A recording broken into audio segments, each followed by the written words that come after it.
नमस्ते जी।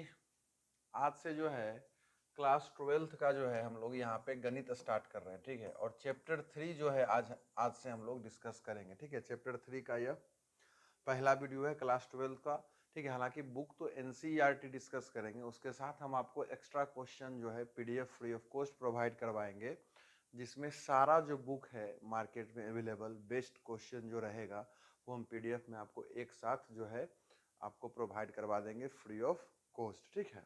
फिलहाल हम लोग देखते हैं एनसीईआरटी बुक ही यहाँ डिस्कस हो रहा है, ठीक है। तो पहला तीसरा चैप्टर हम लोगों का क्या है? तीसरा चैप्टर का नाम है, हिंदी में से आब्यू बोलते हैं और इंग्लिश में से मैट्रिसेस बोलते हैं, ठीक है। मैट्रिक्स है, मैट्रिक्स का ये प्लुरल फॉर्म में बहुवचन है, ठीक है। चलिए देखिए, पार्ट 1 है, ठीक है। बहुत सारे पार्ट में आपको ये पूरा चैप्टर डिस्कस करवाया जाएगा, महत्वपूर्ण चैप्टर है, ठीक है। अच्छा खासा हमको लगता है कम से कम 15 नंबर का जो है क्वेश्चन बिहार बोर्ड एग्जाम में पूछा जाता है, ऑब्जेक्टिव सब्जेक्टिव मिलाकर। कम से कम बोल रहे हैं, इससे ज़्यादा भी पूछा जा सकता है, ठीक है। तो ये इंट्रोडक्शन वीडियो है, ठीक है। और 3.1 जो है आप बहुत आसानी से बना सकते हैं अगर ये वीडियो आप बढ़िया से देख लेते हैं तो। देखिए, सबसे पहले अगर हम भूमिका बांधे, ठीक है, इस चैप्टर का, तो जो हमारा मैट्रिक्स है, जो आव्यूह है, उसका जो विकास है ना, उसको विकसित क्यों किया गया था? तो जो रैखिक समीकरण हुआ करता है उसके हल को, ठीक है, उसके हल को जो है संक्षिप्त मतलब छोटा और सरल यानी आसान, ठीक है, बनाने के लिए जो है हम लोग ने आव्यूह का जो है विकास किया था। ये आव्यूह का जो एक सोच है, संकल्पना है, उसका विकास किया था, ठीक है। जो भी रैखिक समीकरण है, रैखिक समीकरण आप समझते होंगे, जैसे x प्लस वाई बराबर 10 है कि नहीं, x घटाओ y बराबर 15, तो ये सब रैखिक समीकरण है, ठीक है। इसी को हल करने के लिए शुरुआत में हम लोगों ने आव्यूह का विकास किया था। फिर आगे चल कर जो है बजट के इकोनॉमी में है ना, इकोनॉमिक्स जो है, इकोनॉमी जो चलता है हर जगह, ठीक है, तो उसमें बजट वाला जो सेशन होता है, ठीक है। जैसे बजट तो घर का भी होता है ना, ये घर का बजट है कि भाई इतना में खर्च चलेगा हर महीना हर साल, देश का राज्य का है कि नहीं, बजट आता है, स्कूल का एक अपना बजट होता है, ठीक है। सेल्स प्रोजेक्शन, ठीक है, यानी कि बिजनेस के क्षेत्र में जो है देखो कॉस्ट एस्टिमेशन से लेकर, ये साइंस का हो गया, साइंस में इसका यूज हो रहा है। आवर्धन आप पढ़े होंगे, इसमें भी इसका यूज होता है। घूर्णन रोटेशन आप पढ़े होंगे, इसमें भी यूज होता है, ठीक है। और समतल द्वारा है ना, समतल मतलब कोई भी प्लेन द्वारा जो है जो प्रावर्तन होता है, ठीक है, जो रिफ्लेक्शन हिंदी में बोलते हैं। फिर क्रिप्टोग्राफी से लेकर बायोलॉजी में आ जाइएगा तो अनुवंशिकी से लेकर अर्थशास्त्र से लेकर आधुनिक मनोविज्ञान और औद्योगिक प्रबंध, यानी कि ये बताने का मेरा क्या मकसद है कि ये जो हम पढ़ने वाले हैं चैप्टर, इसका भविष्य में बहुत यूज होने वाला है। और अगर आप ढंग से पढ़े होंगे, बेसिक अगर फॉलो करते आए होंगे एनसीईआरटी बुक को, तो आपको पता होगा कि 12th में पहला बार जो है मैट्रिक्स या आव्यूह का जो है हम लोगों के सामने इसको पेश किया गया है ना, पहला बार आव्यूह आया है। तो इस चैप्टर में क्या होगा, बहुत आसान आसान सिंपल सिंपल कॉन्सेप्ट जो है आव्यूह से रिलेटेड हमें पढ़ना होगा, ठीक है। ये तो भारी भरकम चीज है, हर जगह इसका यूज होना है। तो अगर भविष्य में आप गणित से जुड़े रहते हैं तो आपको इसका विकराल रूप भी देखने को मिल सकता है, ठीक है। तो देखिए शुरुआत कहाँ हुआ था, जो आव्यूह हम लोगों का है उसका शुरुआत कहाँ से हुआ था हम देखते हैं। इस यहाँ से जो है ना, इसको हम ध्यान रखेंगे, ठीक है। देखिए, मान के चलिए कि राधा के पास 15 पुस्तिका है, तो अगर हम चाहें तो इस जानकारी को, ये जो जानकारी दिया गया है कि राधा के पास 15 पुस्तिकाएं हैं, क्या उसे हम इस ब्रैकेट के अंदर 15 लिखकर रिप्रेजेंट कर सकते हैं क्या? और ये हम मान के चलेंगे कि इस ब्रैकेट के अंदर जो संख्या लिखा हुआ है 15, वो संख्या क्या दर्शा रहा है कि राधा के पास पुस्तिका पुस्तिका जितना है उसका संख्या ये दर्शा रहा है। बात को समझिए। हो सकता है कि एक दूसरा जानकारी हम आपको देते हैं कि राधा के पास जो है 15 पुस्तिकाएं और 6 कलमें। आ रहा है समझ में क्या? इसी चीज को हम क्या लिख देंगे, 15 6, इसी को क्या लिख देंगे, 15 और 6। और जहां हम क्या समझेंगे कि 15 जो है राधा के पुस्तकों की संख्या और 6 जो है राधा के कलमे की संख्या यानी कलम की संख्या को दर्शा रहा है। ये हम मान के चलेंगे, ये हम एक समझ के साथ इसको लिखेंगे, ठीक है। ये समझ हमें डेवलप करना है, ठीक है। अब देखिए एक और कहानी को आगे बढ़ाते हैं, और राधा के साथ साथ उसका अब कुछ मित्र भी इसमें शामिल हो गया है। तो राधा के पास 15 पुस्तिका 6 कलम है, फौजिया है, उसके पास 10 पुस्तिका और 2 कलम है, और सिमरन के पास जो है 13 पुस्तिका और 5 कलम है। इसी जानकारी को अगर हम चाहें तो क्या ब्रैकेट के अंदर इस फॉर्मेट में हम लिख सकते हैं क्या? और इस फॉर्मेट का मतलब क्या है, एक हम डेवलप करके चलेंगे कि ये जो 15 और 6 लिखा हुआ है वो, ठीक है, वो राधा के बारे में हमें जानकारी दे रहा है। 10-2 लिखा हुआ है वो फौजिया के बारे में जानकारी दे रहा है, और 13-5 जो यहाँ लिखा हुआ है वो किसके बारे में जानकारी दे रहा है? सिमरन के बारे में जानकारी दे रहा है। अगर हम ऐसे करके देखना है, इसको देखें तो कि भाई 15-6 क्या है, 10-2 क्या है और 13-5 क्या है। लेकिन अगर इसी चीज को अगर हम ऐसे करके देखें, ऐसे करके देखें कि ये 15, 10, 13 क्या है, तो ये पुस्तकों की संख्या को दर्शा रहा है, और ये जो है कलमों की संख्या को दर्शा रहा है। ठीक है, तो यही सब जो है बेसिक है कि भाई ये मैट्रिक्स आ कहां से रहा है। तो जो डेटा रहता है उसी को जो अगर हम चाहेंगे तो ब्रैकेट के अंदर लिख सकते हैं, और एक समझ हम मान के चलेंगे कि भाई वो क्या है ना, ये समझ हमें डेवलप करना पड़ेगा।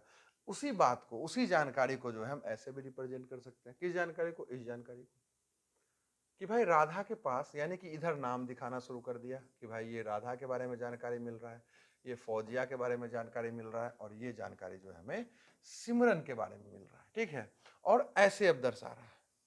जब ऐसे देखना शुरू किए तो ये लोगों को दर्शा रहा है, और ऐसे अगर इसको हम देखना शुरू करेंगे तो ये फिर से पुस्तिका और ये कलम को दर्शाना शुरू कर दिया। तो इसी जानकारी को हम दो तरह से रिप्रेजेंट कर सकते हैं क्या, इस समझ के साथ कि भाई ये कैसे आया है पुस्तक और कलम या लोगों का नाम। ठीक है, तो ये आव्यूह का जो है यहीं से शुरुआत किया गया था। और अगर हम आव्यूह की परिभाषा पे आए तो आव्यूह का परिभाषा क्या हम लोगों के एनसीईआरटी बुक में लिखा गया है कि आव्यूह जो होता है ना, संख्याओं या फलनों का, फंक्शन का है ना, संख्या यानी कि नंबर का, तो संख्या और फलनों का एक आयताकार क्रम विन्यास होता है, और इन संख्याओं या फलनों को अव्यय बोलते हैं। छोड़ो इसको, छोड़ो, पहले इसको देखेंगे। आव्यूह है क्या? बस एक क्या है, ब्रैकेट के अंदर क्रम विन्यास, एक आयताकार क्रम विन्यास है। मतलब आप ऐसे समझ लीजिए ना कि ब्रैकेट के अंदर जो है हमें संख्या मिलेगा या फलन मिलेगा, सिंपल। ठीक है, संख्या मिलेगा या फलन मिलेगा, और ये संख्या क्या है, कुछ ना कुछ जानकारी रहेगा। चूंकि शुरुआत है तो सिर्फ संख्या में लिखा हुआ मिलेगा। ठीक है, लेकिन ये आया कहां से, तो ये कॉन्सेप्ट जो हम अभी आपको बता रहे थे, ये वही संख्या है। ये संख्या रहेगा क्या, ये संख्या में कैलकुलेशन के लिए दिया रहेगा। ठीक है, ये संख्या कुछ भी रह सकता है। हालांकि वो जानकारी नहीं देगा कि भाई ये कलम का है, कॉपी का है, क्या है, नहीं है। बस अभी तो शुरुआत हो रहा है, पहला बार ये चीज हमारे सामने आ रहा है। ठीक है, तो उतना हमें डिटेल में नहीं जाना है। तो फिर से हम समझाते हैं कि परिभाषा एक जो है हम लोगों का, वो आव्यूह का परिभाषा दिया गया है, और वो कहता है कि आव्यूह क्या है, संख्या और फलन का एक आयताकार क्रम विन्यास। मतलब बस यही कि ब्रैकेट के अंदर संख्या या फलन हमको लिखा हुआ दिखेगा, सिंपल। ठीक है, अगर आपको दिख पा रहा होगा। ठीक है, तो ये है मैट्रिक्स ए। जब भी मैट्रिक्स को हम लिखेंगे, जब भी हम आव्यूह को लिखेंगे, तो उसका नाम जो है ना अंग्रेजी का बड़ा अल्फाबेट से हम लिखेंगे, यानी मैट्रिक्स ए, मैट्रिक्स बी और मैट्रिक्स सी। ठीक है, और इसके अंदर, मैट्रिक्स के अंदर जो संख्या या फलन मौजूद होगा वो उसका अव्यय कहलाएगा। वो उसका क्या कहलाएगा? अव्यय कहलाएगा। आ रहा है समझ में क्या? तो मैट्रिक्स ए का, आव्यूह ए का, देखो ध्यान से, अंग्रेजी का बड़ा अक्षर है ना आव्यूह, आव्यूह को हम अंग्रेजी वर्णमाला के बड़े अक्षरों द्वारा व्यक्त करते हैं।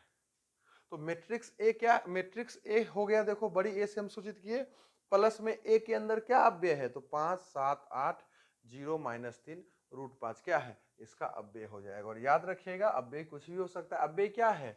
संख्या और फलन। आ रहा है समझ में क्या? एक क्रम से, एक ऑर्डर से लिखा हुआ रहेगा। अब जैसे यहां देखिए, ये मैट्रिक्स बी है, ध्यान से देखो आप, रूट में भी संख्या है, माइनस में भी है, जीरो में भी है, सब रह सकता है। देखो ये 2 आई है, आयोटा, अगर आप पढ़े होंगे काल्पनिक संख्या 11th में तो आपको पता होगा, 2 + आई है ना, इसे आयोटा बोलते हैं। ये सब इस बटे में भी रहेगा, दशमलव में भी रहेगा, और सेम सेम अंक भी रह सकता है, कहीं कोई दिक्कत है नहीं। यानी कि ये है क्या, कोई कॉन्सेप्ट रहा होगा। ठीक है, कि भाई ये क्या है, किसी के कलम या कॉपी की संख्या है, या किसी का एज है, या किसी के फुटबॉल मैच में उसके गोल की संख्या दर्शा रहा है, तो कुछ भी हो सकता है ये जानकारी। ठीक है, वो क्या जानकारी हमें पता नहीं, ये तो अभी अभी संख्या ही मिलेगा। खैर, और ये देखिए सी के अंदर क्या आ रहा है, मैट्रिक्स सी के अंदर अगर आपको सही से दिख पा रहा है तो 1 + x है, ये फलन है, x² है, cos x है, sin x + 2 है, और क्या है, 10x है। तो ये हम लोगों का क्या हो गया, मैट्रिक्स हो गया। तो उम्मीद करते हैं कि आपको मैट्रिक्स समझ में आया होगा।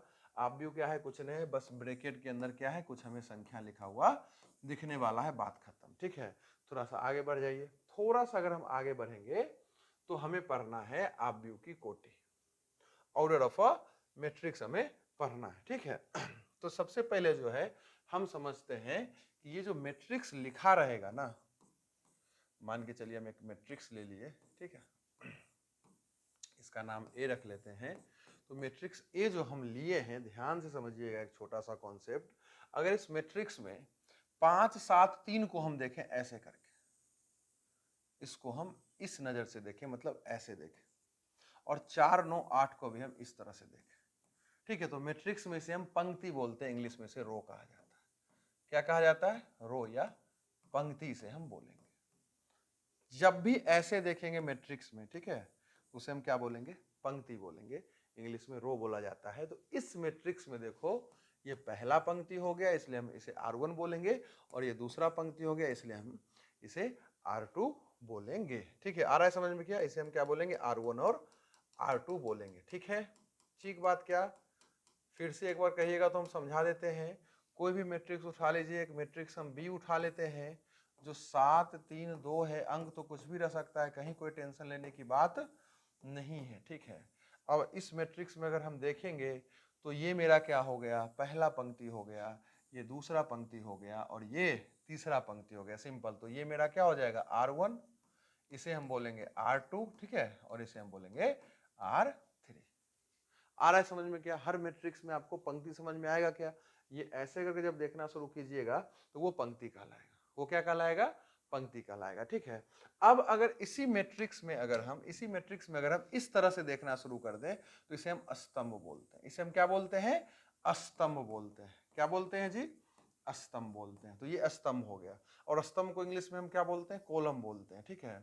तो जब कॉलम बोलते हैं तो इसे हम C1 बोलेंगे, ये पहला स्तंभ, ये दूसरा, और ये तीसरा, C1 C2 C3। इसी तरह से इसमें भी देखो, ये C1, ये C2, ये C3।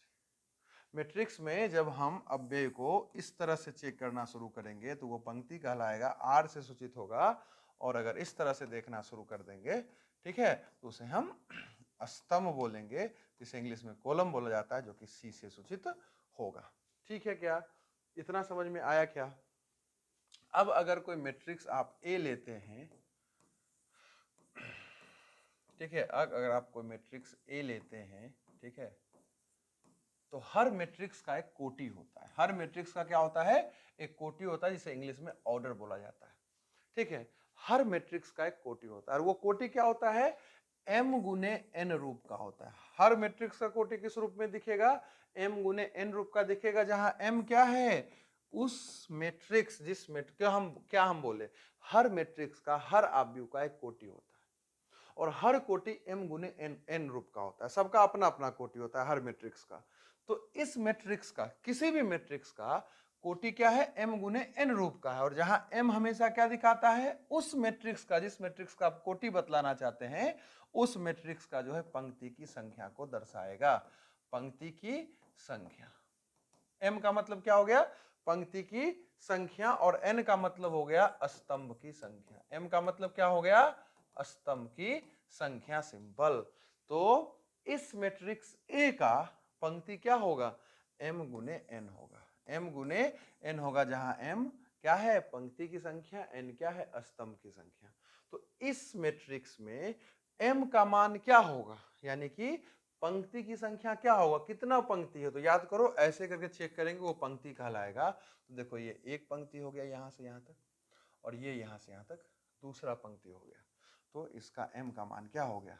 2 हो गया। इसमें स्तंभ कितना है? हमें n पता लगाना है। n का मतलब क्या हो गया? स्तंभ की संख्या। तो स्तंभ कैसे गिना जाना है? ऐसे गिना जाना है। तो ये 1 हो गया, देखो, पहला स्तंभ, दूसरा स्तंभ, तीसरा स्तंभ, चौथा स्तंभ, यानी कि 4 हो गया। यानी कि इस मैट्रिक्स A का कोटि क्या है? 2 गुने 4 है। 2 गुने 4 है, ठीक है। और मैट्रिक्स उठाइए, एक मैट्रिक्स B उठा लेते हैं।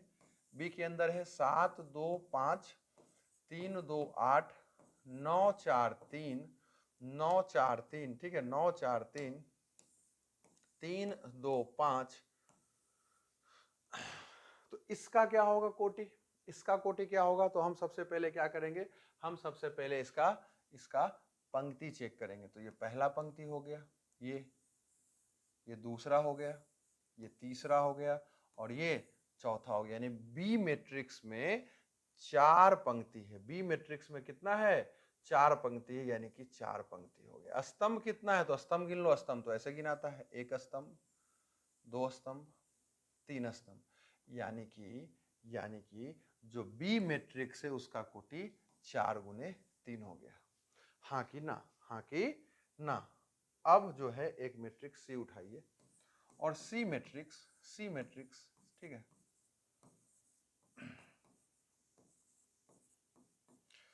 में अगर हम कोटि बतलाना चाहें इस मैट्रिक्स का, तो अब ध्यान से देखिएगा, इसमें कितना पंक्ति है? 3 पंक्ति है, 1 2 3। स्तंभ कितना? 3। स्तंभ कितना? 3। यानी सी मैट्रिक्स का जो कोटि है वो 3 गुने 3 है। 3 गुने 3 हो गया इसका कोटि। अब ध्यान से एक बात समझिएगा, जो कोटि होता है जिस आव्यूह का, उसको अगर हम गुना कर दें, यानी कि इसका कोटि क्या है? इसका कोटि क्या है? 3 गुने 3। अगर इसको हम गुना करेंगे तो कितना आएगा? 9 आएगा। और ये 9 क्या दर्शा रहा है? यह दर्शा रहा है कि जिस मैट्रिक्स का ये कोटि है उसमें कितना कुल अव्यय है। तो जब भी हम कोटि को गुना करेंगे तो जो गुणनफल आएगा वो गुणनफल हमें हमेशा क्या दर्शाएगा? उस मैट्रिक्स में जो प्रेजेंट है अवयवों की कुल संख्या। ठीक है, मैट्रिक्स में उपस्थित अवयवों की कुल संख्या कौन दर्शाता है? वो दर्शाता है कोटि का गुणनफल। वो कौन दर्शाता है? कोटि का गुणनफल। एक मैट्रिक्स डी उठाइए। अब इसका कोटि अगर ध्यान से देखिएगा तो 2 गुने 2 हो जाएगा। तो 2 गुने 2 बराबर क्या? 4। तो ये 4 क्या दर्शा रहा है? डी मैट्रिक्स में अवयवों की संख्या। देखो 1 2 3 4, 4 अवयव। तो यही होता है अवयव की कोटि। आया समझ में? क्या m गुने n रूप का होगा, जहां m हमेशा पंक्ति की संख्या को दर्शाएगा और n हमेशा स्तंभ की संख्या को दर्शाएगा। किसी भी मैट्रिक्स में अगर ऐसे करके चेक कीजिएगा तो ये पंक्ति कहलाएगा और ऐसे करके चेक कीजिएगा तो वो स्तंभ कहलाएगा। पंक्ति को r से और स्तंभ को हम c से सूचित करेंगे। बात को थोड़ा आगे बढ़ा देते हैं। हम अवयव को जो है aij से भी सूचित करेंगे आगे चल के। ठीक है, aij से भी आपको सूचित मिलेगा कोई भी मैट्रिक्स। और कोई भी मैट्रिक्स aij से जब सूचित होता है तो i जो है हमेशा पंक्ति की संख्या को दर्शाता है और j हमेशा स्तंभ की संख्या को दर्शाता है। यानी कि अगर उसका अव्यय, ठीक है, उसमें मौजूद अव्यय जो है i j से सूचित होता है। ठीक है, जो भी मैट्रिक्स है ना उसके अंदर जितना अव्यय होगा उसे हम i j के फॉर्म में उसे सूचित कर सकते हैं। और i j हमेशा जहां i से पंक्ति और j से स्तंभ को सूचित किया जाएगा। हम 1 सेकंड में आपको समझाते हैं और हमेशा गौर करना है, i क्या होगा? 1 से बड़ा होगा या 1 के बराबर होगा और हमेशा m से छोटा होगा या m के बराबर होगा i। ठीक है, क्योंकि हम क्या बतलाना चाह रहे हैं ना कि एक इसका कोटि क्या रहा होगा? m गुने n रहा होगा। क्योंकि आप पूछेगा mn क्या है, तो m गुने n क्या रहा होगा? कोटि रहा होगा मैट्रिक्स a का। क्या रहेगा? कोटि मैट्रिक्स ए का। ठीक है, बात को समझिएगा। हम एक मैट्रिक्स ए ले ही लेते हैं आपको समझाने के लिए। अब जैसे इसको देखिए तो इसका कोटि क्या है? तो आप देखिएगा तो 2 पंक्ति है और स्तंभ 3 है। पंक्ति 2 है और स्तंभ 3 है। ठीक है, अब इसमें आप गौर कीजिए, जो 3 है, जो अव्यय 3 है या एक वो हम और यहाँ पे 3 ले लेते हैं पहले तो। ठीक है, अब इस अव्यय 3 को हम कैसे लिख सकते हैं मैथमेटिकली मैट्रिक्स की भाषा में? तो हम गौर करेंगे कि ये कौन सा पंक्ति और कौन सा स्तंभ है। आई जे है ना, आई जे का फॉर्म जो हम दर्शाने वाले हैं, तो आई हमेशा पंक्ति की संख्या और जे हमेशा स्तंभ की संख्या दर्शाता है। तो ये जो 3 है ये कौन सा पंक्ति में? तो देखो तो पहला पंक्ति में। और कौन सा स्तंभ में? तो गौर से देखो, स्तंभ ऐसे देखेंगे तो पहला स्तंभ में है। मतलब 3 को हम मैथमेटिकली A11 से दर्शा सकते हैं। A11 का मतलब क्या हो गया? A11 का मतलब हो गया 3, मतलब कि पहला पंक्ति पहला स्तंभ में क्या स्थित है? तो वो 3 स्थित है। समझिए, अब इस 3 के बारे में हम क्या बोल सकते हैं? ये 3 जो है इसका क्या पता है? आप पता समझिए कि ये सबका अपना अपना पता है। ठीक है, तो इस 3 का क्या पता है? तो आप देखेंगे कि ये दूसरा पंक्ति और तीसरा स्तंभ में मौजूद है। हाँ कि ना? देखो ध्यान से, ये दूसरा पंक्ति, ये पहला पंक्ति, ये दूसरा पंक्ति और ये पहला स्तंभ, दूसरा स्तंभ, तीसरा स्तंभ। तो ये 3 दूसरा पंक्ति और तीसरा स्तंभ में है। तो हम इसे बोलेंगे A2 आ रहा है समझ में क्या? दूसरा पंक्ति तीसरा स्तंभ, दोनों जगह 3 था, अपना अपना पता है। इस 3 का मतलब है A11 और इस 3 का मतलब है A23। आप चाहे तो इस 8 को भी दर्शा सकते हैं। तो 8 के बारे में हम क्या लिखेंगे? 8 के बारे में हम लिखेंगे, 8 के बारे में हम लिखेंगे कि जी ये दूसरा पंक्ति में है और दूसरा स्तंभ में है। दूसरा पंक्ति में और दूसरा स्तंभ में है, मतलब A22। हाँ कि ना? इस तरह से हम सबका पता बतला सकते हैं। इस तरह से हम क्या कर सकते हैं? सबका पता बतला सकते हैं। और यही बात ये यहाँ समझाना चाह रहा है। लेकिन यहाँ एक चीज ये आपको बता रहा है, यहाँ एक चीज आपको समझा रहा है कि जी अगर अगर अगर ध्यान से देखिएगा, अगर आई अगर है, आई जो कि पंक्ति की संख्या को दर्शा रहा है, तो आई का जो भी मान होगा, आई का जो भी मान होगा वो हमेशा m से छोटा होगा। क्योंकि भाई देखो, इसका कोटि 2 गुने 2 का है, इसका कोटि 2 गुने 2 का है, तो आई का मान कभी भी, खुद सोचिए ना, आई का मान कभी भी यहाँ पे 3 आएगा क्या? 3 का मतलब क्या हो गया? अगर 3 आएगा क्या और ये 7 आएगा क्या? इसका मतलब क्या हो गया कि इस मैट्रिक्स में तीसरा पंक्ति और 7वां स्तंभ पे क्या स्थित हो? भाई इस मैट्रिक्स में तीसरा पंक्ति है, ये नहीं है, m का मान 2 है, तो m का मान जब 2 है तो भाई m का मान यहाँ 3 कैसे आ गया? i का मान, i हमेशा क्या होगा? m से छोटा होगा। हाँ, बराबर आ सकता है, m का मान 2 है तो यहाँ 2 आ सकता है i की जगह, लेकिन i की जगह कभी m से बड़ा मान नहीं आ सकता, क्योंकि m क्या है? पंक्ति की संख्या है। m क्या है? पंक्ति की टोटल संख्या है। और जो है आई हमेशा पंक्ति की संख्या को दर्शाता है। तो भाई इससे बड़ा आई कैसे हो जाएगा? इस मैट्रिक्स में खुद सोचो ना, तीसरा पंक्ति है ये नहीं, तो यहाँ कहां से आएगा तीसरा पंक्ति? इसमें तो है ये नहीं है। तो यही ये समझाना चाह रहा है कि आई हमेशा जो है m के बराबर हो सकता है, लेकिन m से हमेशा छोटा रहेगा या बराबर हो सकता है, और एक से हमेशा बड़ा ही रहेगा। भाई जब भी हम गिनती स्टार्ट कर रहे हैं तो पहला पंक्ति से स्टार्ट कर रहे हैं, तो एक के बराबर हो सकता है, एक से छोटा नहीं हो सकता है। कभी हम ऐसा नहीं लिख सकते हैं कि भाई 0 पंक्ति और दूसरा स्तंभ, ये नहीं लिखा सकता है। ठीक है, 0 पंक्ति नहीं लिखा है, कम से कम एक से तो स्टार्ट करेंगे, गिनती एक से स्टार्ट होता है, सिंपल सी बात है। तो इसका मतलब ये है, और यही लॉजिक यहाँ लग रहा है कि जे भी हमेशा क्या होगा? एक के बराबर होगा या एक से बड़ा होगा, और एन से हमेशा छोटा होगा। एन मतलब इससे हमेशा छोटा होगा, इसके बराबर हो सकता है ज्यादा से ज्यादा।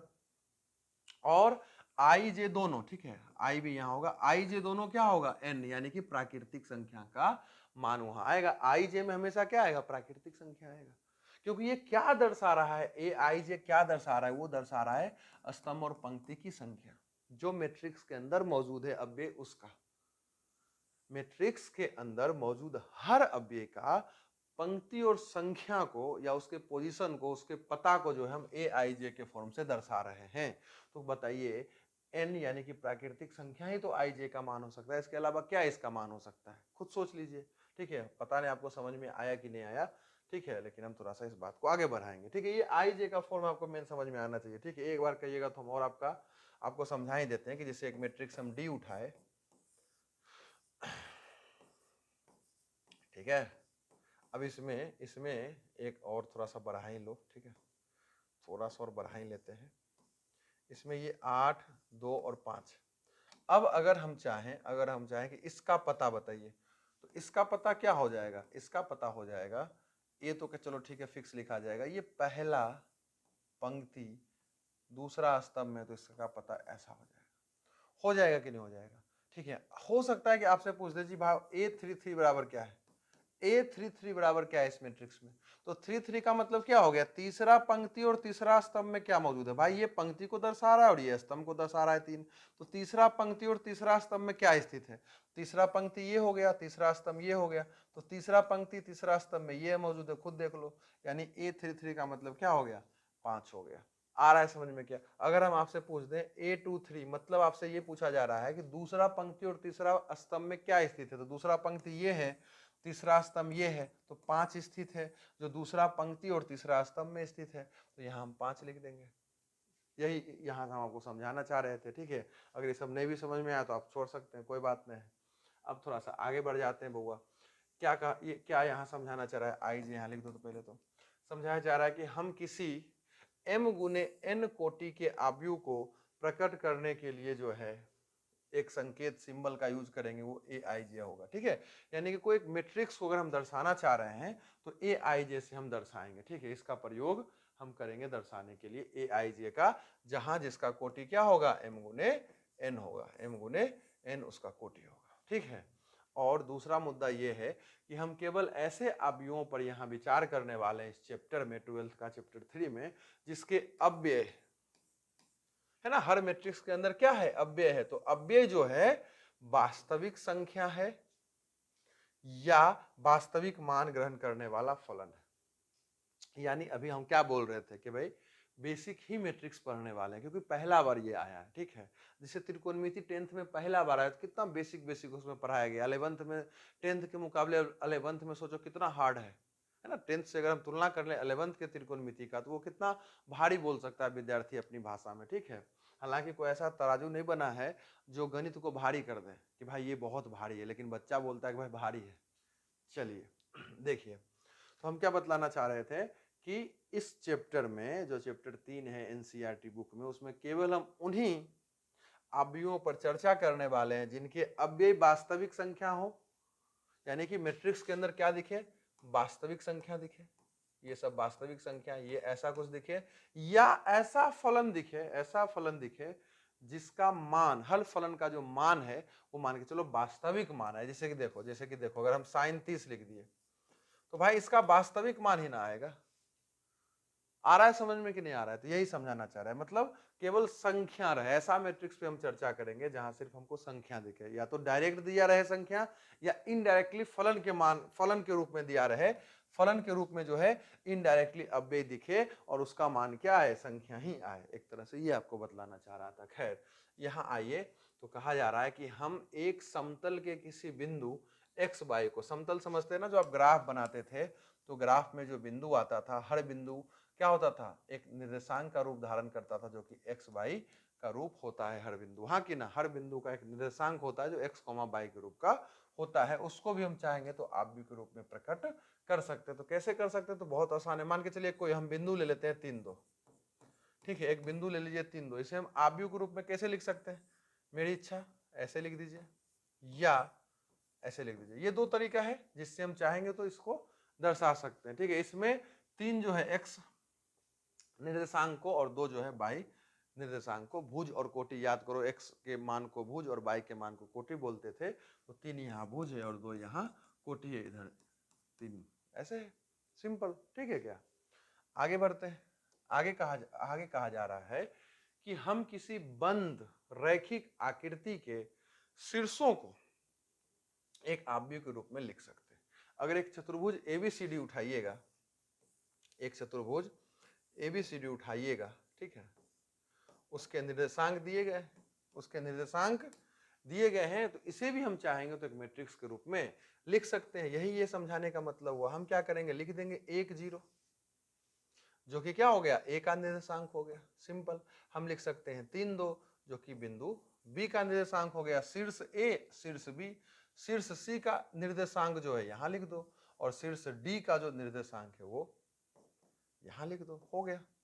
अगर हम चाहें तो एक रैखिक आकृति जो है, जिसे चतुर्भुज वगैरह हो जाता है, उसका जो भी शीर्ष का निर्देशांक है उसको हम एक मैट्रिक्स के रूप में लिख सकते हैं। या आपकी इच्छा, इसी को आप ऐसे लिख दो, 1 0 3 2, है ना, 1 3 और -1 और 2, ऐसे भी लिख सकते हैं आप, कोई दिक्कत नहीं, दोनों सही है, ठीक है क्या। थोड़ा सा आगे हम बढ़ जाते हैं। मतलब ये कहना चाह रहा है ना कि हम अगर चाहेंगे तो जो है बहुत आसानी से जो है ज्योमेट्री में भी आव्यूह का यूज कर सकते हैं। बेसिकली देखिए, अगर शॉर्ट में हम आपको बताएं ना, तो मैट्रिक्स का मतलब क्या हो रहा है ना, कैलकुलेशन। मैट्रिक्स जो है हर फील्ड में कैलकुलेशन को आसान किया है। तो सबसे ज्यादा कैलकुलेशन किधर होता है, बिजनेस के क्षेत्र में होता है, इकोनॉमी के क्षेत्र में होता है, तो सबसे ज्यादा यूज उधर इकोनॉमी में इसका किया जाता है, ठीक है। ऐसा नहीं कि सिर्फ साइंस, हर जगह इसका यूज हो रहा है। जहां भी कैलकुलेशन का जरूरत पड़ता है, अगर हम आव्यूह का यूज करेंगे तो वो थोड़ा सा क्या करेगा, मेरे कैलकुलेशन को आसान कर देता है, और कोई बात नहीं। देखिए उदाहरण एक हमारे बुक में क्या दिया गया है कि 3 फैक्ट्री है, एक फैक्ट्री 1 है, एक फैक्ट्री 2 है, एक फैक्ट्री 3 है, 3 फैक्ट्री है, उसमें पुरुष और महिला काम कर रहा है। उससे संबंधित कुछ सूचना हमें दिया गया है कि भाई पुरुष 30 है, फैक्ट्री 1 में 30 पुरुष 25 महिला है, फैक्ट्री 2 में 25 पुरुष और 31 महिला है, और फैक्ट्री 3 में 27 पुरुष और 26 महिला है। ये जानकारी दिया गया, सवाल दिया गया, और हमसे सवाल पूछ रहा है कि 3 गुने 2 कोटि का एक मैट्रिक्स बनाइए, ये सूचना दिया गया उससे, ठीक है। 3 गुने 2 कोटि का एक मैट्रिक्स बनाइए जो सूचना दिया गया उससे। तो क्या सूचना दिया गया उसका मैट्रिक्स, बहुत आसान हो जाएगा। हम क्या लिख देंगे, 30, 25, 27, जो जानकारी दिया गया बस उसको ब्रैकेट के अंदर हमें लिख देना है। अगर इसका कोटि आप देखिएगा तो इसका कोटि क्या हो जाएगा, खुद सोचो। 1, 2, 3 पंक्ति, 2 स्तंभ, हो गया 3 गुने 2 का कोटि। 3 गुने 2 कोटि का वो कर भी रहा था निकालने के लिए, सिंपल। जहां हम क्या समझेंगे कि ये जो पहला पंक्ति में जो संख्या लिखा गया है 30 और 25, वो फैक्टरी 1 में काम कर रहे पुरुष और महिला की संख्या को दर्शा रहा है। पहला स्तंभ में जो संख्या दिख रहा है वो पुरुष को दर्शा रहा है। वो किसको दर्शा रहा है, कितना पुरुष काम कर रहा है, फैक्टरी 1, फैक्टरी 2, फैक्टरी 3 में। इसी तरह से सारा जानकारी आप इससे निकाल सकते हैं। इस समझ से इस मैट्रिक्स को हम बनाए, ठीक है। इस समझ से जो है इस मैट्रिक्स को हम बनाए, ठीक है। थोड़ा सा बात को आगे बढ़ाते हैं और कहा जा रहा है दूसरा उदाहरण 2, कहा जा रहा है कि भाई अगर किसी आव्यूह के 8 अव्यय हैं तो उसके संभव कोटि क्या हो सकता है। आव्यूह का कोटि कुछ भी हो सकता है, मतलब कि भाई कोटि है क्या, पंक्ति की संख्या और स्तंभ की संख्या। एक मैट्रिक्स में कितनों स्तंभ या कितनों पंक्ति हो सकता है, सिंपल सी बात है। जो आप हमको जानकारी यहाँ पे दिए हैं पुरुष और महिला का, जो 3 फैक्ट्री है, मान के चलो यही 50 फैक्ट्री रहता कि फैक्ट्री 1 में ये काम कर रहा है, फैक्ट्री 2 में इतना काम कर रहा है, फैक्ट्री 3 में इतना काम कर रहा है, और 50 रहता तो ये 50 तक चला जाता। तो मैट्रिक्स में पंक्ति और स्तंभ फिक्स नहीं, वो कितनों हो सकता है। तो ये सवाल जो है ना, कह रहा है कि अगर मेरे पास 8 अव्यय अवेलेबल है, मेरे पास टोटल 8 अव्यय अगर अवेलेबल है, एक मैट्रिक्स में 8 अव्यय अगर हमें पुट करना है, तो अगर संभव कोटि क्या हो सकता है, संभव कोटि, ठीक है। तो इस तरह का सवाल जब भी आएगा, डायरेक्ट बनाना चाहते हैं तो बस आप एक ये देख लीजिए कि 8 गुना कर करके कब आएगा, गुना करके 8 कब आएगा। क्योंकि याद करो, कुल अव्ययों की संख्या हमेशा आव्यूह के कोटि का गुणनफल होता है। तो 1 गुने 8 गुना करेंगे तो 8 आएगा, यानी 1 गुने 8 का हम एक चाहेंगे तो मैट्रिक्स बना सकते हैं। 8 गुने 1 का भी एक मैट्रिक्स हम बना सकते हैं। दोनों साइड से लेके चलना है, ठीक है। अब 8 कब आता है, 2 गुने 4 पे, 4 गुने 2 पे। यानी कि अगर मेरे पास 8 अव्यय होगा तो हम इतना संभव है कि हम कोटि बना सकते हैं। यानी कि आपको क्या करना है, जितना वो अव्यय देगा और संभव कोटि पूछेगा तो जितना बार गुना करके 8 आता है उतना बार आपको सारा मतलब सब लिख देना है। तो 8 इतने बार नहीं आता है जी, तो यही इसका संभव कोटि हो जाएगा, ठीक है। मतलब आप समझिए ना, आप समझिए ना, हम एगो सीधा बोल देते हैं कि वो 8 अव्यय जो है कुछ ऐसा है, A, B, C, D, E, F, ठीक है, G और H। 8 अव्यय पुर गया। इससे अगर आप चाहें कि भाई हम मैट्रिक्स बनाएं तो आप क्या मैट्रिक्स बना सकते हैं, आप खुद सोचो ना। या तो 1 गुने 8 का बनाइएगा या 8 गुने 1 का बनाइएगा। इसका मतलब क्या हो गया कि भाई A, B, C, D, E, F, G और H सबको हम एक साइड लिख दिए, या ऐसे करके लिख दिए। आ रहा है समझ में क्या, ये बन गया मैट्रिक्स। भाई इसका कोटि क्या है, तो पहले पंक्ति गिनो, पंक्ति तो एक गो है, पंक्ति तो एक गो है, लेकिन स्तंभ को गो है 8 गो, स्तंभ को गो है 8 गो, 1 2 3 4 5 6 7 8। तो ये 1 गुने 8 का हो गया। उसी तरह से इसका क्या हो जाएगा, पंक्ति 8 है, स्तंभ तो एक गो है, तो ये हो गया 8 गुने 1 का, तो 2 गो बना, 2 गो बना। अब हम क्या कर सकते हैं, 2 गुने 4 का बना सकते हैं, या इसी तरह से 4 गुने 2 का बना सकते हैं। इनडायरेक्टली यही बात है। तो इसीलिए हम शॉर्ट में आपको समझाना चाह रहे हैं कि अगर कुल अव्यय दिया है, संभव कोटि पूछे, तो बस हमें इतना ध्यान रखना है कि ये कब गुना हो के इतना आएगा। मतलब 8 कब कब आया, जब जब आया गुना हो के उसको लिख दिए। 1 गुने 8 आता है 8 तब भी लिखेंगे, और 8 गुने 1 उल्टा भी लिखेंगे, 2 गुने 4 भी लिखेंगे और 4 गुने 2 भी लिखेंगे, क्योंकि दोनों दो मैट्रिक्स से खुद देख लो, 1 गुने 8 ऐसा दिख रहा है और 8 गुने 1 ऐसा दिख रहा है, तो दोनों दो मैट्रिक्स होगा, इसलिए उसको लिखेंगे, सिंपल। थोड़ा सा हम और आगे बढ़ जाइए, उदाहरण 3 को अगर देखिएगा, ठीक है। तो ये थोड़ा सा सवाल ध्यान से देखना है। कह रहा है 3 गुने 2 आव्यूह की एक रचना कीजिए जिसके अव्यय ये है। अव्यय को परिभाषित कर दिया है, अव्यय को परिभाषित कर दिया है, और हमें 3 गुने 2 कोटि का एक आव्यूह बनाने बोल रहा है। अगर 3 गुने 2 कोटि का कोई आव्यूह रहा होगा तो उसमें तो इसका मतलब क्या जानकारी वो हमें दे रहा है, इसका मतलब ये हमें वो जानकारी दे रहा है कि भाई इसमें 3 पंक्ति और 2 स्तंभ है। 3 पंक्ति का मतलब क्या, ऐसे लिखा होगा 3 पंक्ति, और दो स्तंभ का मतलब क्या, ऐसे रहा होगा दो स्तंभ, हाँ कि ना, हाँ कि ना। और इसका क्या पता, 1 1, ये कहाँ लिखा हुआ था, पहला पंक्ति पहला स्तंभ में। गौर देखो, ये पहला पंक्ति दूसरा स्तंभ में, ये दूसरा पंक्ति पहला स्तंभ। इस तरह से जो इसका हम पहले पता लिख देंगे, इस तरह से हम क्या करेंगे, इसका पता लिख देंगे। गौर से देखिए ध्यान से, ये इसका पता हो गया, पंक्ति अकॉर्डिंग लिख दिए, क्योंकि 3 गुने 2 का मतलब यही हो गया। अगर हमें 3 गुने 2 कोटि का एक मैट्रिक्स का निर्माण करना है तो इतना अव्यय हमें पता लगाना ही पड़ेगा, हाँ कि ना। तो पहले A1 पता लगाइए। तो A11 हम कैसे पता लगा सकते हैं, तो मेरे भाई वो AIJ दे रखा है, हमें चाहिए 1 1। पहला अक्षर हमेशा पंक्ति और दूसरा अक्षर हमेशा स्तंभ को दर्शाता है, मतलब IJ का मान यहाँ 1 1 हो गया, IJ का मान यहाँ 1 1 हो गया, क्योंकि ये क्या है, अव्यय है। जिस आव्यूह की हमें रचना करने के लिए बोल रहा है, जो कि 3 गुने 2 कोटि का आव्यूह है, उसी का अव्यय ये है। तो भाई 3 गुने 2 कोटि का जो आव्यूह होगा उसका ये अव्यय है। तो 1 1 ज्ञात करने का मतलब क्या हो गया, पंक्ति भी एक और स्तंभ भी एक, पंक्ति भी एक और स्तंभ भी एक। तो ध्यान से देखो, ये 1 1 हो गया, तो इधर तो 1/2 का 1/2 आप लिखिएगा, 1/2 का 1/2 आप लिखिएगा, ठीक है। अगर नहीं दिख रहा होगा तो इससे देख लेते हैं।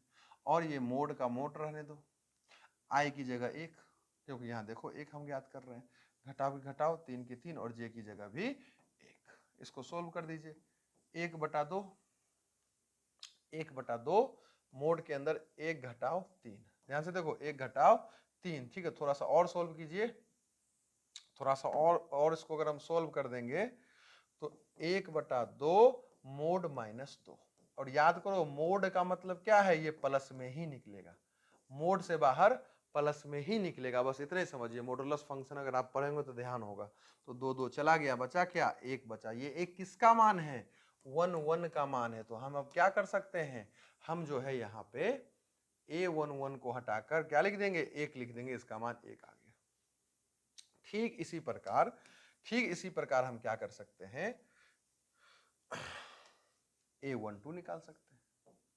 तो 1 2 का मतलब क्या हो गया, यहाँ पे 1 2 का यहाँ मतलब हो गया कि भाई I का जो मान है वो 1 है, और जो J का मान है वो 2 है, जो J का मान है वो 2 है।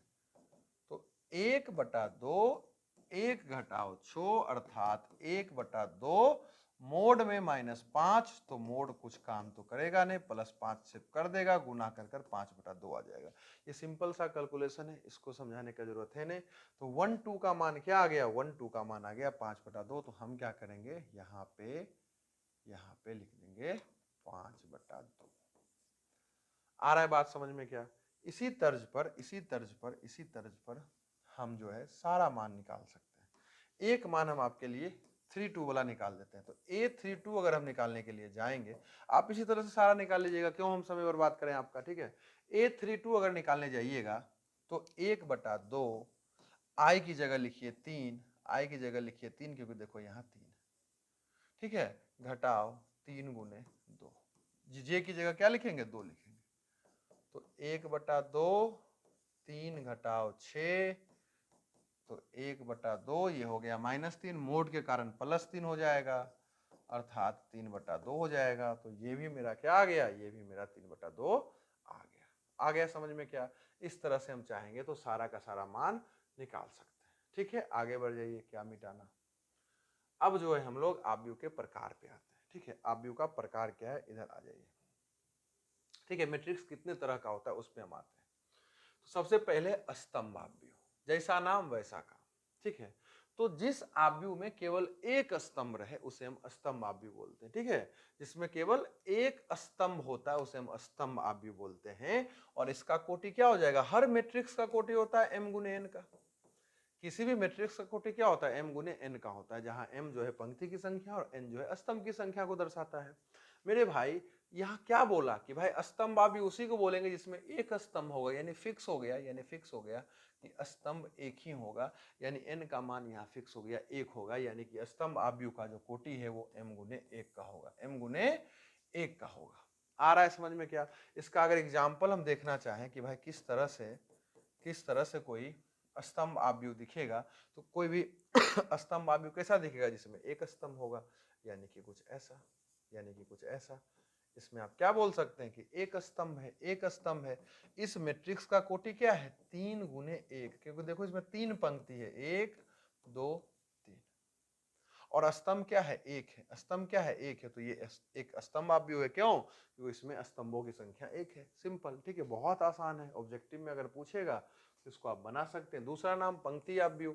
ऐसा आव्यूह जिसमें केवल एक पंक्ति हो, ऐसा आव्यूह जिसमें केवल एक पंक्ति हो, यानी कि हर मैट्रिक्स का जो कोटि होता है m गुने n का, वो हो जाएगा 1 गुने n। वो क्या हो जाएगा?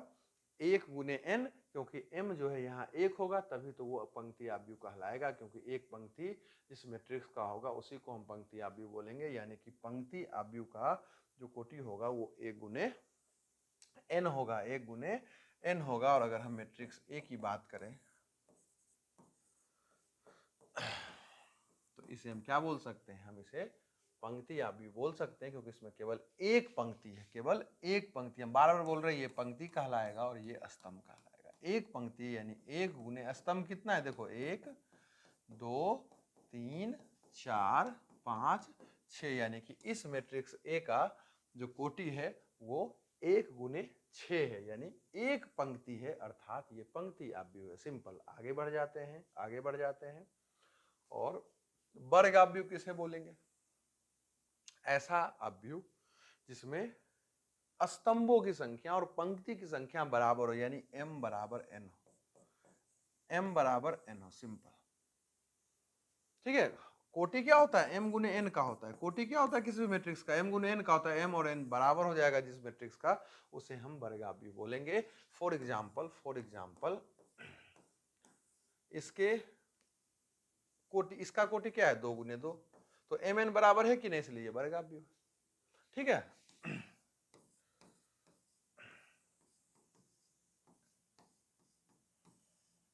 ये क्या है? वर्ग आव्यूह है। क्यों? क्योंकि ये 3 गुने 3 का है, पंक्ति स्तंभ बराबर है। सिंपल। तो ये हो गया वर्ग आव्यूह। आगे बढ़ जाते हैं। mn बराबर होगा। विकर्ण आव्यूह किसे बोलते हैं? किसी भी मैट्रिक्स का विकर्ण क्या होता है, पहले इसको हम समझ लेते हैं। एक कोई मैट्रिक्स उठाइए, वर्ग आव्यूह कहीं उठाना है, लेकिन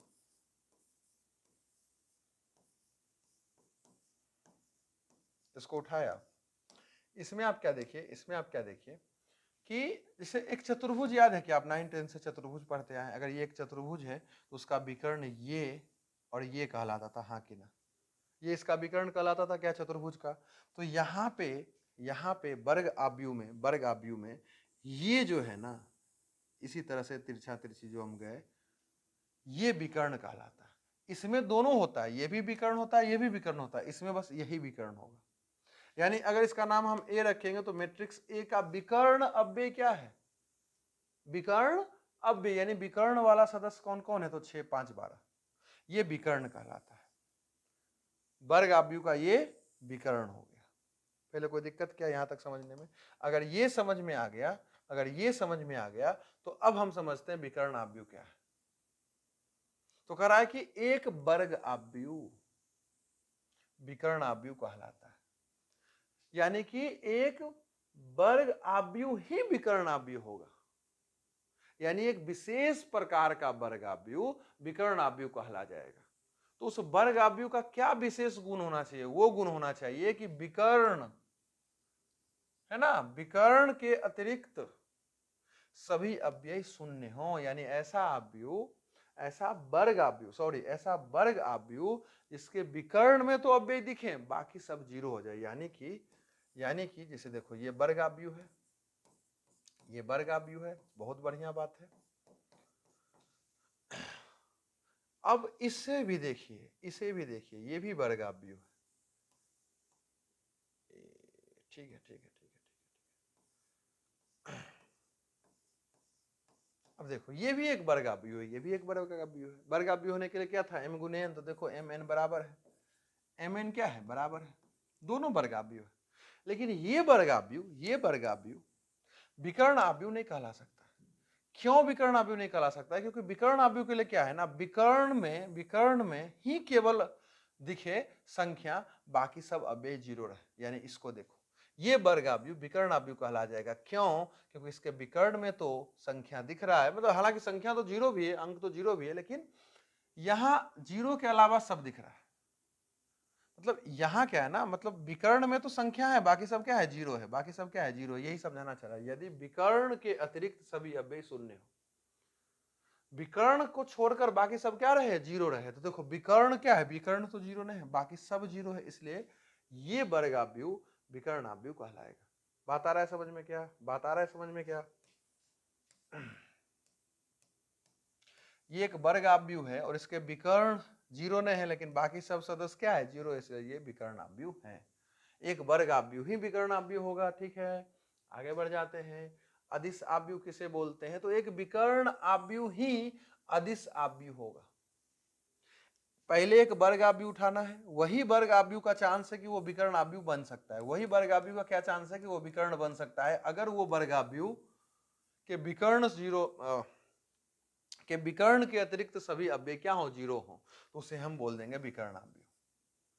अब बोला कि एक विशेष प्रकार का विकर्णाव्यूह, एक विशेष प्रकार का विकर्णाव्यूह जो है वो जो है अदिश आव्यूह हो सकता है, यदि यदि विकर्ण के अव्यय समान हो, विकर्ण के अव्यय समान हो मतलब बराबर हो।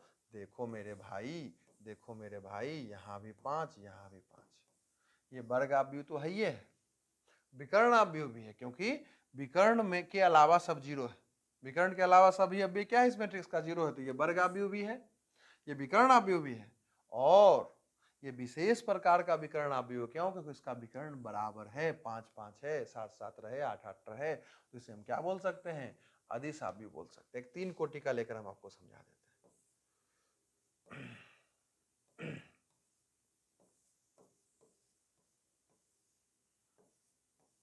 अब इसको देखो, वर्ग आव्यूह तो है, विकर्ण आव्यूह भी है क्योंकि विकर्ण के अलावा सब जीरो है, और ये अदिश आव्यूह भी है क्योंकि इसका विकर्ण बराबर है, इसका विकर्ण क्या है, बराबर, इसके विकर्ण के अव्यय, इसके विकर्ण के अव्यय क्या है, समान है, इसलिए ये अदिश आव्यूह। आगे बढ़ जाइए, आगे बढ़ जाइए। अब देखिए तत्समक आव्यूह, तत्समक आव्यूह क्या है, सिंपल, इसमें क्या होगा, तत्समक आव्यूह हम उसको बोलते हैं जिसके सभी अव्यय एक होते हैं, विकर्ण के सभी अव्यय क्या होते हैं, एक होते हैं, विकर्ण के अव्यय एक होते हैं, यानी कि ये क्या है, एक तत्समक आव्यूह। ये क्या है, ये क्या है, ये क्या है, ये एक तत्समक आव्यूह है, क्यों, क्योंकि इसके विकर्ण के जो अव्यय हैं वो एक है, विकर्ण के जो अव्यय हैं वो एक है, हाँ कि ना। और साथ ही साथ इसे हम आई से सूचित करते हैं, आई से सूचित करते हैं, कहीं कहीं आई लिखा दिखेगा, ठीक है, मैट्रिक्स में, तो आप याद रखिएगा, उसका मतलब तत्समक आव्यूह होता है, और सब बहुत जरूरी है ये आपको समझना। तत्समक आव्यूह क्या है, विकर्ण के सभी अव्यय एक होते हैं, विकर्ण के सभी अव्यय एक होते हैं। फिर से हम आपको समझा देते हैं, एक वर्ग आव्यूह था, वर्ग आव्यूह में क्या था कि जहां m और n बराबर हो, यानी कि पंक्ति की संख्या स्तंभ की संख्या बराबर हो, यानी कि 5 7 3 2, ये वर्ग आव्यूह। एक विशेष प्रकार का वर्ग आव्यूह जो है विकर्ण आव्यूह कहलाना शुरू हो गया, किसी भी वर्ग आव्यूह का जो विकर्ण होता है वो ये होता है, ठीक है। तो अगर यहाँ संख्या दिखे, यहाँ तो संख्या दिखे लेकिन बाकी सब अव्यय जीरो दिखे, उसे हम विकर्ण आव्यूह बोलेंगे। एक विशेष प्रकार का विकर्ण आव्यूह जो है वो जो है अदिश आव्यूह कहलाना शुरू हो गया, अगर ये बराबर रहे, विकर्ण के अव्यय क्या रहे, बराबर रहे। और एक विकर्ण आव्यूह को ही हम बोल सकते हैं, विकर्ण आव्यूह को ही अगर कहिएगा तो हम बोल सकते हैं कि वो तत्समक आव्यूह हो सकता है, हालांकि परिभाषा में वो वर्ग आव्यूह बोल रहा है, तो हम वर्ग आव्यूह के साथ जाएंगे और उसके विकर्ण एक होंगे, उसके विकर्ण क्या होंगे, एक होंगे। अगर समझ में आया तो ये भी वर्गाव्यूह है, ये भी वर्गाव्यूह है, ये भी वर्गाव्यूह है, ये भी वर्गाव्यूह है कि नहीं, लेकिन अलग अलग गुण होने के कारण इसका नाम भी अलग अलग रखा गया है। कोई जिसे देखिए, एक बात समझिए ना, जैसे 5 है तो 5 पूर्णांक भी है, 5 परमेय संख्या भी है, 5 प्राकृतिक संख्या भी है, 5 पूर्ण संख्या भी है, और 5 जो है हमारा और भी है, मतलब अभाज्य संख्या भी है, विषम संख्या भी है, तो हम इसको इस तरह से बना सकते हैं। खैर थोड़ा आगे बढ़ जाइए। और शून्य आव्यूह किसे बोलते हैं मेरे भाई, शून्य आव्यूह हम बोलते हैं उस मैट्रिक्स को जिसके सभी अव्यय जीरो हो, जिस मैट्रिक्स का सभी अव्यय जीरो होगा उसे हम शून्य आव्यूह बोलते हैं, मतलब कि ये, इसे हम ओ से सूचित करेंगे, ठीक है, इसे हम ओ से सूचित करते हैं। इसमें जरूरी नहीं है, इसमें जरूरी नहीं है ये वर्ग आव्यूह ही है, जैसे ये वर्ग आव्यूह नहीं है लेकिन ये क्या है, शून्य आव्यूह है, क्योंकि सभी अव्यय जीरो है। ऐसा मैट्रिक्स जिसके सभी अव्यय जीरो उसे हम शून्य आव्यूह बोलते हैं। ठीक है, थोड़ा सा आगे बढ़ जाइए। आव्यूह की समानता, दो आव्यूह कब बराबर होता है, दो आव्यूह कब बराबर होता है, तो सबसे पहला शर्त है दो आव्यूह तभी बराबर होगा जब दोनों आव्यूह का कोटि बराबर हो। यानी कि मैट्रिक्स ए 5 7 है और ये 3 2 है, तो मैट्रिक्स बी कब बराबर होगा, जब दोनों का कोटि बराबर होगा, पहला शर्त है। यानी कि अगर मान के चलिए कुछ ऐसा आ गया तो इसका सवाल ही नहीं पैदा होता है कि ये कभी बराबर भी हो सकता है। क्यों? क्योंकि इसका कोटि 2 गुने 2 का है और इसका कोटि 2 गुने 3 का है। तो चूंकि कोटि नहीं बराबर है दोनों मैट्रिक्स का, तो ये दोनों मैट्रिक्स कभी बराबर नहीं होगा। और दूसरा शर्त क्या है कि कोटि बराबर हो और बराबर होने के साथ उसके संगत अव्यय बराबर हो, अर्थात ए के अंदर 7 2 3 2 है तो मेरे भाई बी के अंदर भी 7 2 3 2 हो। संगत अव्यय का मतलब क्या हो गया, इसका a11 7 है तो इसका भी a11 7 रहे, इसका ये 2 है तो इसका भी ये 2 रहे, इसका ये 3 है तो ये भी 3 रहे, ये 2 है तो ये भी 2 रहे। यही होता है दो आव्यूह बराबर होने का मतलब। पहला शर्त कोटि बराबर हो, दूसरा शर्त उसके संगत अव्यय बराबर हो। और इससे सवाल कैसा बनता है, इससे सवाल बनेगा कुछ इस तरह से कि भाई मैट्रिक्स ये जो है ना, मैट्रिक्स ये जो है ना, ये बराबर है, ये बराबर है इसका, ये बराबर है इसके, तो भैया x और y का मान बताओ। तो चूंकि आप हमको पहले ही बोल दिए कि ये दोनों मैट्रिक्स बराबर है, क्योंकि बराबर का साइन दे दिए, तो रूल क्या बोला कि भाई यहाँ 5 है तो यहाँ भी 5 रहेगा, है यहाँ 3 है तो यहाँ भी 3 रहेगा, है यहाँ x है तो यहाँ 7 है, यानी हर हाल में x का मान 7 होगा, क्योंकि दो मैट्रिक्स तभी बराबर होता है जब उसके संगत अव्यय बराबर होते हैं। और y का मान यहाँ से क्या निकल आएगा, y का मान यहाँ से 2 निकल आएगा, सिंपल। ठीक है, इस बात को थोड़ा हम और आगे बढ़ाते हैं और उदाहरण 4 पे आ जाते हैं। उदाहरण 4 कहता है मेरे भाई कि यदि ये मैट्रिक्स इस मैट्रिक्स के बराबर है तो a b c x y z का मान ज्ञात कीजिए। तो अभी हम तुरंत पढ़े कि दो मैट्रिक्स अगर बराबर है तो उसका संगत अव्यय बराबर होगा, यानी ये जो x प्लस 3 है हर हाल में 0 के बराबर है, तो हम x प्लस 3 को किसके बराबर कर देंगे, 0 के बराबर कर देंगे, तो x का मान यहाँ से क्या आ जाएगा, -3, प्लस में उधर जाकर -3 निकल गया। z प्लस 4 को किसके बराबर कर देंगे, 6 के, है ना, 6 के, तो यहाँ से z का मान क्या आ जाएगा आपका 2, 6 में 4 घट गया उधर जाकर, 2 बाई घटाओ 7 को हम किसके बराबर कर देंगे, 3 बाई घटाओ 7 का, भाई ये किसके बराबर, इसके बराबर हो जाएगा।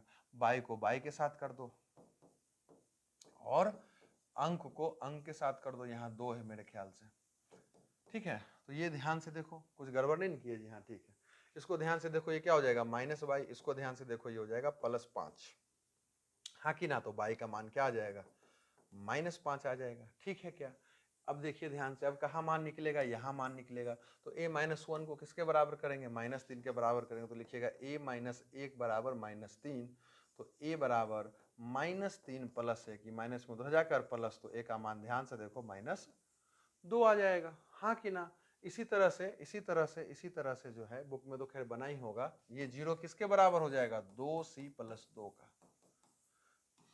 तो यहां से 2c बराबर आप -2 लिखिएगा और c बराबर -2/2 लिखिएगा, ये प्लस में उधर जाकर माइनस, ये गुना में इधर आकर भागा और ये कट कर -1 आ जाएगा। इसी तरह से आप b घटाओ 3 को बराबर लिखिएगा 2b + 4 के, 2b + 4 का बराबर b के साथ चला जाएगा तो -3 -4, ये प्लस में इधर आकर माइनस, 2b तो है ये था, ये b को इन्हें भेज दो, -b हो जाएगा, तो -7 और ये हो जाएगा b, यानी b का मान आ गया। तो मेरे ख्याल से सबका मान निकल गया। ठीक है, अगर कुछ छूट गया होगा तो आप निकाल सकते हैं, हालांकि सबका मान निकाल दिए। तो ये फायदा होगा अगर हमें ये पता चल जाए कि दो मैट्रिक्स बराबर है तो उसके संगत अव्यय बराबर हो जाते हैं, तो इस तरह का सवाल बनता है, जो कि हमारा बुक का उदाहरण 4 है। ठीक है, थोड़ा सा अगर हम और आगे बढ़े तो उदाहरण 5 देखेंगे। उदाहरण 5 भी सेम है, ABCD का मान हमसे पूछ रहा है, तो 2a + b को हम बराबर कर देंगे 4 के, और फिर देखो ये डायरेक्ट नहीं निकलेगा क्योंकि इसमें दो चर है, और जब भी दो चर रहे तो कम से कम दो समीकरण तो चाहिए ही चाहिए उसका मान निकालने के लिए। तो हम क्या लिख सकते हैं, a घटाओ 2b बराबर -3, क्योंकि ये इसके बराबर हो जाएगा। और हम क्या देख पा रहे हैं कि इसका गुणांक बराबर होना चाहिए। गुणांक का मतलब चर के साथ जो अंक है वो बराबर होना चाहिए। 10th में आप पढ़े होंगे विलोपन विधि। तो हम क्या करेंगे, इस समीकरण में 2 से गुना कर देंगे तो ये हो जाएगा 2a, इसमें गुना कर रहे हैं 2 से, ठीक है, तो ये हो गया 2a। हो गया क्या 2a? मेरे भाई रुक जाओ, तो इसको हम 2 से गुना कर दिए तो ये हो गया 2a, इसको 2 से गुना कर दीजिएगा तो हो जाएगा 4b, और इसको 2 से गुना कर दीजिएगा तो हो जाएगा -6। इसका नाम अगर आप 1 रखे हैं, इसका नाम अगर आप 2 रखें, और इसका नाम अगर आप 3 रखे हैं तो हमें क्या करना पड़ेगा, 3 में घटाना पड़ेगा 1 को। 3 से 1 को घटा दीजिए तो 2a घटाओ 4b बराबर -6, और 2a प्लस 4 सिर्फ b बराबर 4। ठीक है, इसको अगर हम सोल्व कर देंगे तो आंसर आ जाएगा, ये कट गया, ठीक है, घटा रहे हैं, ये कट गया है, इसको घटाइएगा तो इसका चिन्ह चेंज होकर ये हो जाएगा -5b बराबर -10, तो b बराबर, ध्यान से देखो, 2 आ जाएगा। और इसी b का मान अगर हम यहाँ रखेंगे तो a का भी मान आ जाएगा। और उसी तरह से हम इसको इसके बराबर और इसको इसके बराबर कर कर c और d का मान निकाल सकते हैं। ठीक है, अगर आपको समीकरण हल करने के लिए नहीं आता है तो आप हमको, वो क्या उसको बोलते हैं जी, कमेंट बॉक्स में कमेंट कर दीजिए, ठीक है, ताकि हम उसका वीडियो का लिंक आपको प्रोवाइड कर देंगे और वहां से आप इसको सीख सकते हैं। ठीक है जी। तो ये पूरा जो हम डिस्कशन किए हैं, आप क्या कीजिए, 1 से लेके 5 तक सारा एग्जाम्पल बनाइए, और 3.1 एक्सरसाइज जो है एनसीईआरटी का, फिलहाल उसको आप ट्राई कीजिएगा। ठीक है, जहां भी दिक्कत हो आप हमको बताइए। हो सकता है कहीं कुछ गलती अगर हो गया होगा तो वो भी आप हमको जानकारी दीजिए। हालांकि अपना भर प्रयास रहा है कुछ गलती ना हो। तो आज के लिए इतना ही जी, बहुत बहुत धन्यवाद।